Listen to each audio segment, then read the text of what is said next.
பாண்டியன் ஸ்டூ சீரியலில் அடுத்து வர எபிசோடில் என்ன மாதிரியான ட்விஸ்ட் எல்லாம் இருக்க போகுதுங்கிறத இந்த வீடியோவில் பார்க்கலாம். மீனா காஃபி குடிக்கிறாங்க. காஃபி குடிச்சிட்டு செந்திலை எந்திரிக்க வைக்கிறாங்க. ஆனால் செந்தில் மீனா அட்லீஸ்ட் இங்கே வந்தாவது நான் நிம்மதியாக இருக்கணும்னு ஆசைப்படுறேன், எதுக்காக நீ என்ன எந்திரிக்க வைக்கிற, என்னை நிம்மதியாக தூங்க வையின்னு சொல்லிட்டு சொன்னதும் உடனே மீனாவும் எதை பற்றியும் கவலைப்படாமல் மீனா பாட்டுக்கு ரெடி ஆகிட்டாங்க. மீனா ரெடி ஆகிட்டு கிளம்புறதுக்காக ரெடி பண்ணிட்டு இருக்காங்க. அப்போ செந்தில் மீனா என்ன பண்ற, எங்க போற நீன்னு சொல்லிட்டு கேட்டுட்டு இருக்காங்க. இத கேட்ட உடனே என்ன டைம் 8:45, என்ன மீனா நீ என்ன எழுப்ப மாட்டியா, என்ன பண்ணிட்டு இருக்கன்னு சொல்லிட்டு இருக்காங்க. உங்களை எத்தனை டைம் நான் எழுப்புனதுக்கு நீங்க என்ன சொன்னீங்க, என்னை டிஸ்டர்ப் பண்ணாத, என்னை இந்த வீட்லயாவது சுதந்திரமா தூங்க விடுன, அதுதான் நானும் ஒரு டிஸ்டர்பும் பண்ணல, இப்போ உனக்கு சந்தோஷமான்னு சொல்லிட்டெல்லாம் இருக்காங்க.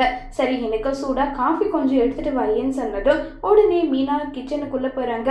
காஃபி தான் எடுத்துட்டு வர போல நினைச்சிட்டு இருக்காங்க. ஆனா காஃபி எடுத்துட்டு வராத வாட்டர் பாட்டில் எடுத்துட்டு வராங்க. மீனா உன்கிட்ட நான் என்ன கேட்டேன், நீ பாட்டு ஆஃபீஸ் கிளம்பி போற, டிஃபன் பண்ணிட்டியா, என்ன விஷயம் சொல்லுன்னு சொல்லி கேட்குறாங்க.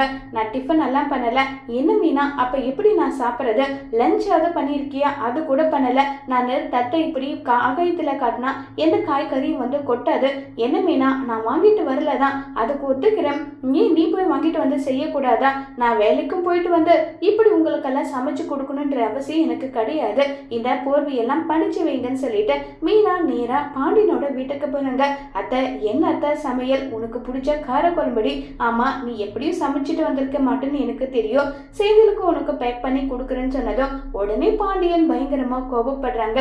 இங்க பார் மீனா நம்ம வீட்டு பொண்ணு, அவளுக்கு 3 வேளையும் சாப்பாடு பண்ணி கொடுக்கறது ஏன் போண்டா பஜ்ஜின்னு சொல்லிட்டு அவளோட ஆபீஸ்க்கு கூட நீ கட்டி கொடு, அதை பத்தி எல்லாம் எதுவும் சொல்ல மாட்டேன். இந்த வீடு நரகம், அந்த இடம் தான் சொர்க்கம்னு சொல்லிட்டு ஒருத்தன் போனா நீ அவனுக்கெல்லாம் நீ செஞ்சு கொடுத்த உன்னு சொல்லி ரொம்பவே கோவப்பட்டு பேசிட்டு இருக்காங்க. இதை கேட்ட உடனே இப்ப நம்ம மீனாவும் வேண்டாத்த அவருக்கு கேரியர் நிறைய சாப்பாடு செஞ்சு வச்சுட்டு தான் வந்திருக்கேன் நல்லா சொல்லிட்டு இருக்காங்க. அடுத்ததா நிறைய ஆர்டர்ஸா வருது. சரணன் ஒரு பக்கம் பழனி ஒரு பக்கம் சொல்லிட்டு ஆளுக்கு ஒரு பக்கம் பயங்கரமா வேலையெல்லாம் பார்த்துட்டு இருக்காங்க. அப்ப சரணன் பழனி 2 பேருக்கிட்டையுமே சொல்லிட்டு இருக்காங்க, பாண்டியன் தீபாவளிக்கு நிறைய ஆர்டர் இருக்கு, இதை நீங்க செய்யணும்னு சொல்லிட்டு மாறி ஆர்டர் எடுத்து போய் கொடுத்துட்டு வாங்கடான்னு சொல்றாங்க. சரி மச்சான் பாத்துக்கலாம்னு சொல்லிட்டு இருக்காங்க. உடனே பாண்டியன் சரி எனக்கு ஒரு முக்கியமான வேலை வந்துருச்சு, பழனி சரவணா 2 பேரும் ஆர்டர் பார்த்துக்கோங்கடான்னு சொல்லிட்டு போனதும் உடனே அந்த இடம் காலியான உடனே போயிட்டு மாமிக்கம் போயிட்டு அங்க உள்ள உட்காந்துக்கிறாங்க. இவங்க 2 பேரையும் கடையில மட்டும் விட்டுட்டு போனா என்ன நடக்கும்னே தெரியாது, இதுக்கு மேலேயும் நம்ம பொறுத்துட்டெல்லாம் இருக்க முடியாது, மாமா நீ இங்கே இருன்னு சொல்லிட்டு சரவணன் அங்க இருந்து போறாங்க. பார்த்தா உடனே பாண்டியன் கண்டபடி திட்டுறாங்க. என்னடா இவ்வளவு டெலிவரி இருக்கு, இன்னைக்கு ஒரு நாள் கூட உங்களால வேலை செய்ய முடியாதான்னு சொல்லி பயங்கரமா திட்டுறாங்க பழனிய. அதோட இந்த எபிசோட முடிச்சு